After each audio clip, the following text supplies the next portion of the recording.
Good morning बच्चों, कैसे हैं? आशा करते हैं कि आप लोग बहुत अच्छे होंगे और अच्छे से पढ़ाई कर रहे होंगे। जैसा कि हम लोग इलेक्ट्रिक पोटेंशियल पढ़ रहे हैं और इलेक्ट्रिक पोटेंशियल के अंतर्गत हम लोग वैद्युत ध्रुव के कारण अक्षीय स्थिति, निरक्षीय स्थिति और समविभव पृष्ठ सबको स्टेप बाय स्टेप पढ़ा और अच्छे से पढ़ा। अब उसी क्रम में हम लोग वैद्युत ध्रुव के कारण किसी बिंदु पर ना तो वो अक्षीय रहेगा ना तो निरक्षीय, किसी बिंदु पर एनी पॉइंट पर हम लोग वैद्युत ध्रुव के कारण जो है विभव निकालेंगे। समझ में आया? तो आइए हम लोग एक वैद्युत ध्रुव बनाते हैं।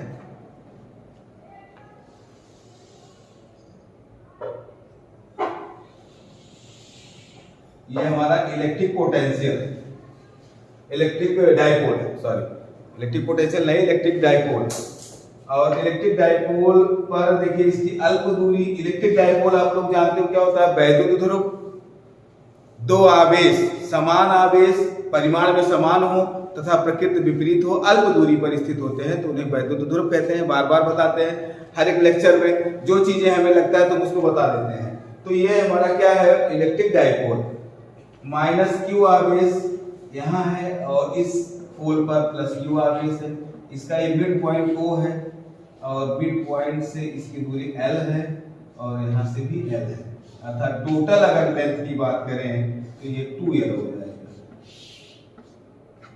कोई एक हम पॉइंट ले लेते हैं, ना तो वो देखिए एक्सिस पर होगा ना तो जो है निरक्ष में होगा। हम एक बिंदु ले लेते हैं, कोई P बिंदु, ये कोई पॉइंट P ले लिया गया। इस पर इस द्विध्रुव के कारण हम वैद्युत विभव ज्ञात करेंगे। ठीक, अब इसके लिए हम क्या करेंगे? पहले सबसे पहले इस पॉइंट को इस आवेश को मिलाएंगे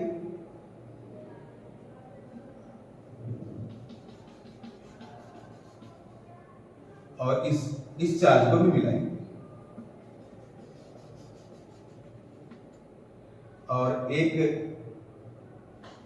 लाइन हम इसके मिड पॉइंट O को मिलाएंगे। ठीक,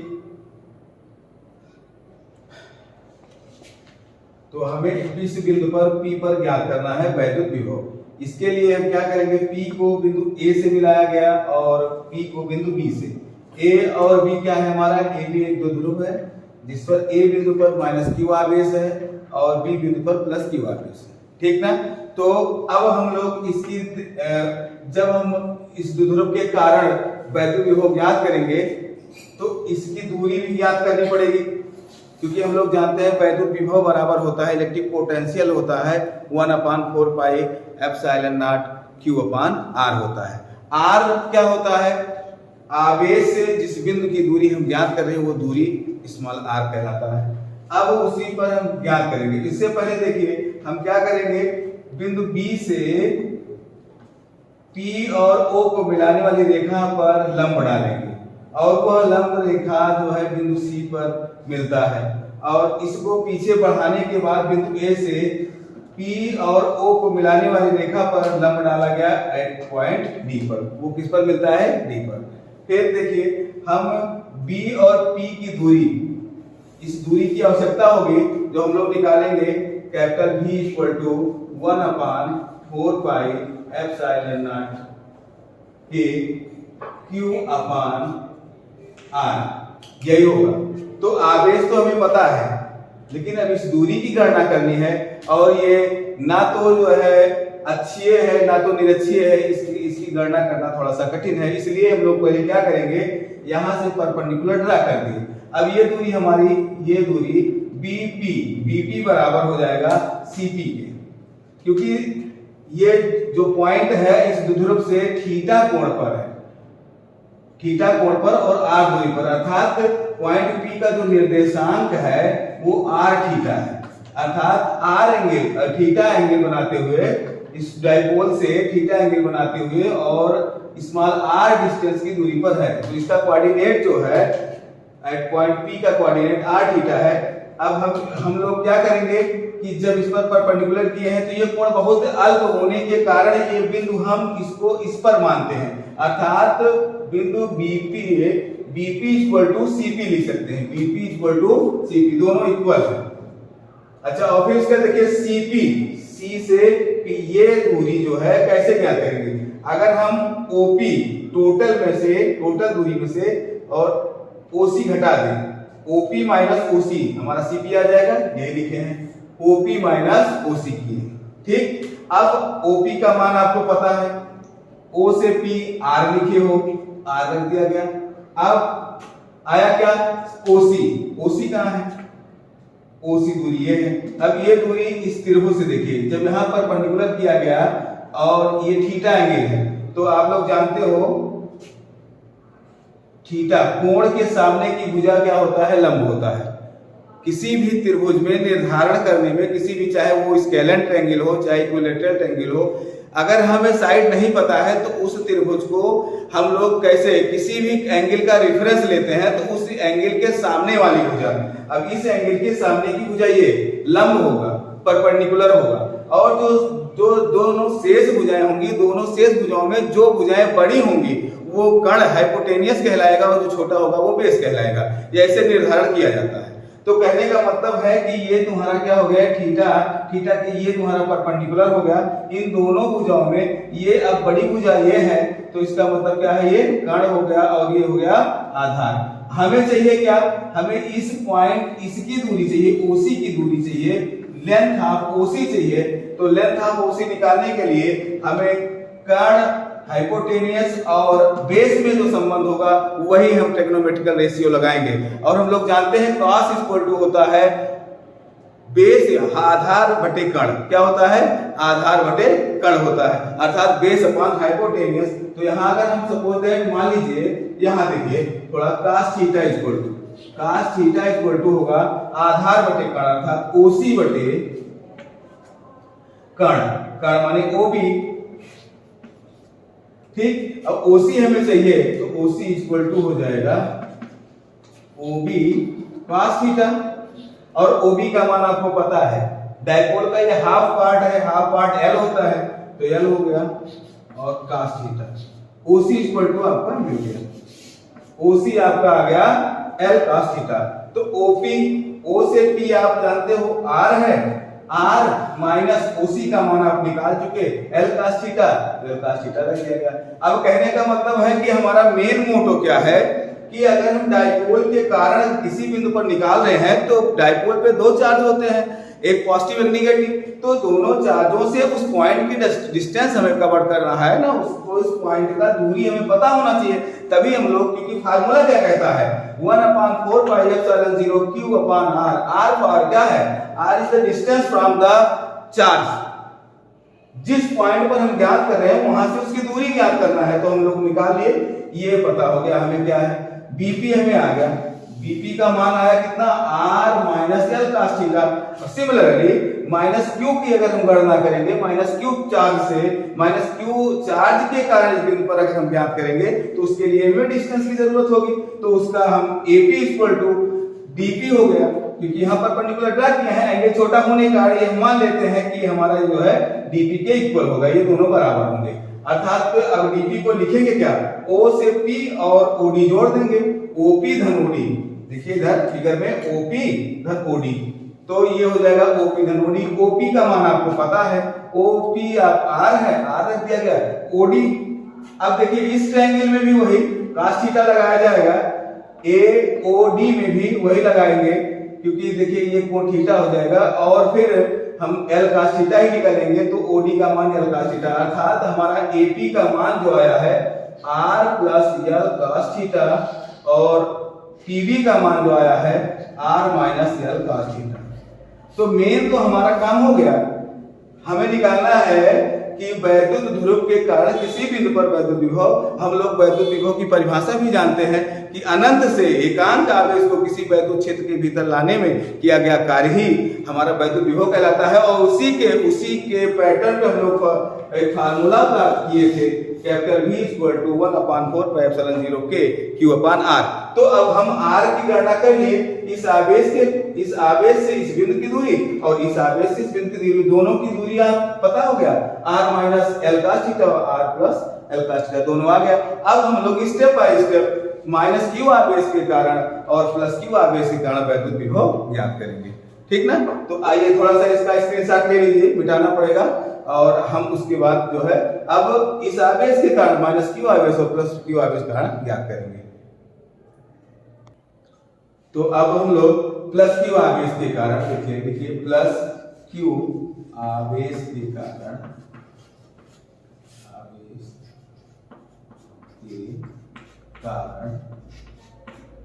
बिंदु P पर वैद्युत विभव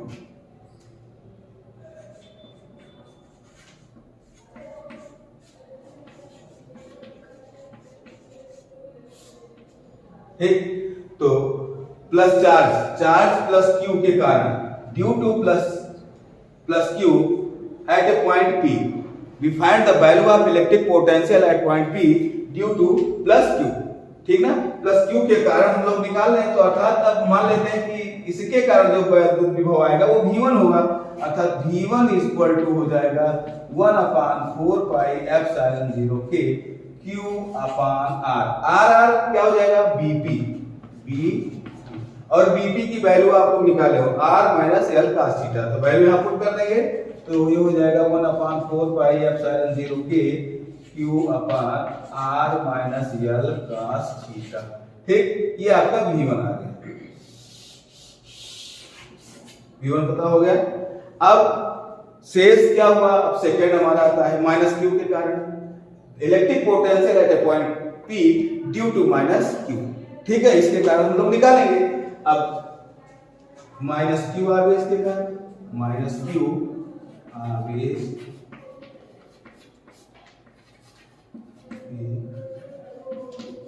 कारण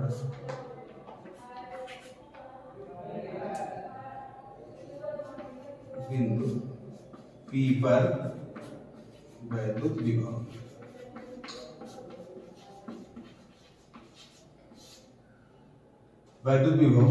V2 इक्वल टू क्या हो जाएगा 1/4 पाई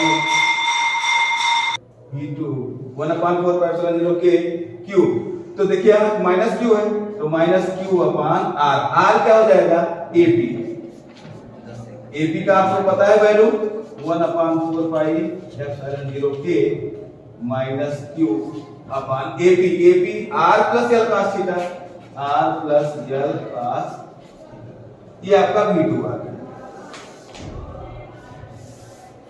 ठीक, अब हम लोग प्लस Q और माइनस Q के कारण वैद्युत विभव ज्ञात करेंगे, लेकिन अब यहाँ दो विभव मिल रहे हैं। अब दोनों क्या है, विभव हम लोग जानते हो इलेक्ट्रिक पोटेंशियल स्केलर क्वांटिटी होता है। क्या होता है, स्केलर क्वांटिटी, वेक्टर क्वांटिटी तो है नहीं, तो इसका जो है हम वेक्टर के फार्मूला नहीं, इसका तो डायरेक्ट हम समेशन कर लेंगे ना, क्या करेंगे दोनों का योग कर लेंगे, तो हमारा बिंदु P पर द्विध्रुव के कारण वैद्युत विभव आ जाएगा, अर्थात the resultant electric potential at point P V equal to V1 plus V2। तो जो इसकी वैल्यू आएगी दोनों जोड़ लेंगे। ठीक, तो अब हम लोग जो है परिणामी विभव बिंदु P पर परिणामी विभव ज्ञात करेंगे। V इक्वल टू, तो V इक्वल टू होगा V1 प्लस V2। V1 बराबर आप लोगों का आया था 1/4 पाई एप्सिलॉन 0 के Q अपान R minus L cos theta. ठीक, अब V2 का मान भी रख देंगे 1/4 पाई एप्सिलॉन 0 के माइनस Q अपान R plus L cos theta.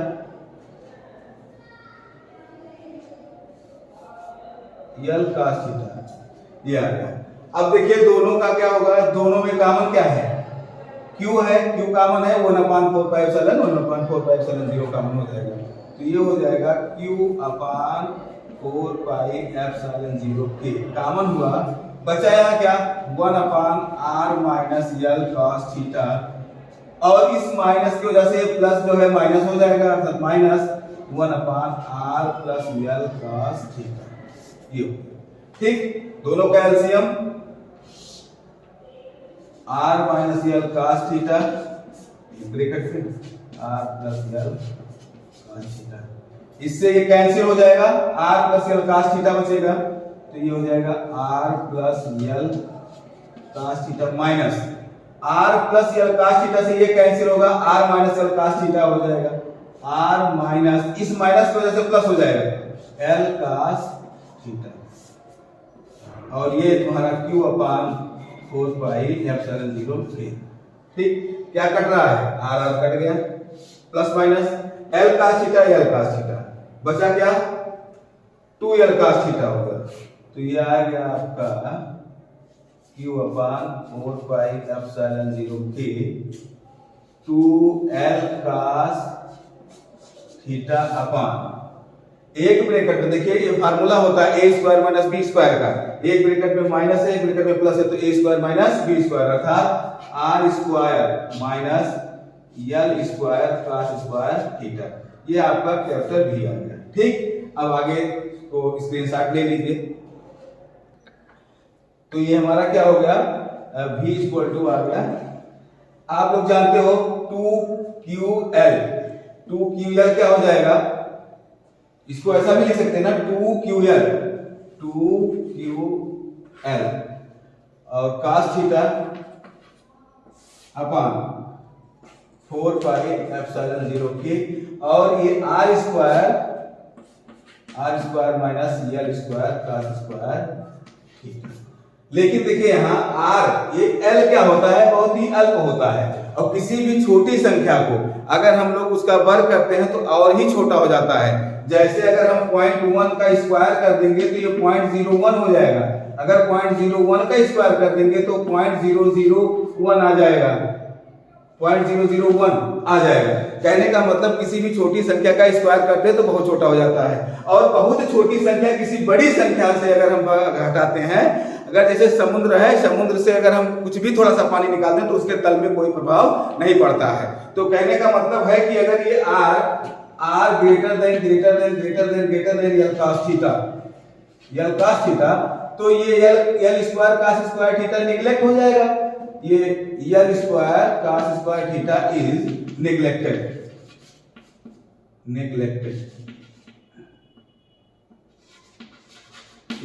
हो गया।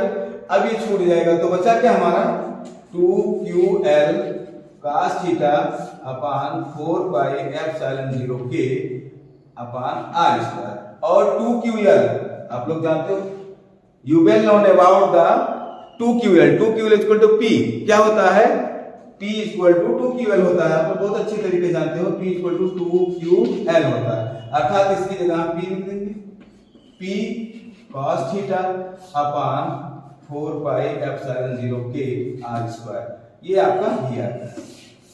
इसको और तरीके से लिखा जा सकता है, इसको और ऐसे लिख दो 1 अपान 4 पाई एप्सिलॉन 0 के p cos theta upon r square, ये आपका मिल गया electric potential at any point due to dipole. तो अब आशा करते हैं कि आप लोगों को ये बहुत अच्छे से समझ में आ गया होगा। जो कुछ ना समझ में आया हो, थोड़ा सा स्पीड बढ़ जाता है अगर उसके लिए, तो आप लोग कमेंट में जरूर लिखिएगा, और जिससे हम थोड़ा सा और इसको स्पीड डाउन करके अच्छे से और पढ़ाया जा सके। ठीक ना, थैंक यू।